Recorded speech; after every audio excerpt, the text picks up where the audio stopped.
สบายดีทุกคนวันนี้จะพาทุกคนมาเฮ็ดลาบหมักจองเมนูพื้นบ้านทางภาคใต้ของลาว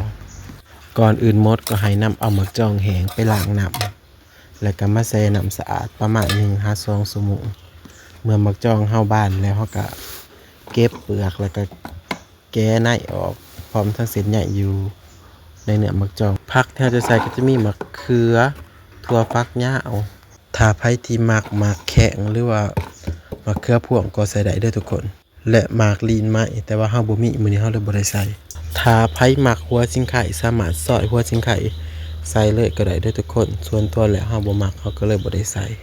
ตามด้วยป่นปลาและมื้อนี้เฮาก็ใส่เป็นปลานิ่มและส่วนวิธีป่นปลาคลิปหน้าเด้อเฮาจะสอนเฮ็ดป่นปลาแบบละเอียดแต่ว่ามื้อนี้เฮาจะมาสอนเฮ็ดลาบหมักจองแบบคร่าวๆก่อนหลังจากนั้นก็คนทุกอย่างให้เข้ากันถ้าไผมักเผ็ดตื่มมักเผ็ดลงอีกก็ได้เด้อหรือว่ามักลูกโดดใช้ลูกโดดก็ได้เมื่อคนทุกอย่างให้เข้ากันดีแล้วให้ลองซิมเบิงถ้ายังขาดรสชาติใดเผ็ดเข้มนัวก็สามารถเติมได้ในขั้นตอนนี้เด้อทุกคนส่วนตัวแล้วเป็นคนมักเผ็ดเลยขอเติมมักเผ็ดอีกน้อยนึงเมื่อได้รสชาติตามที่ต้องการแล้วก็ให้ตักเสิร์ฟเลยเด้อทุกคนลาบหมักจองเฮานี้จะต้องกินแบบสดๆใหม่ๆเลยมันจะแซ่บถ้าว่าป้าไว้ดนน้ำในผักเลยในหมักจองจะออกมาและเฮ็ดให้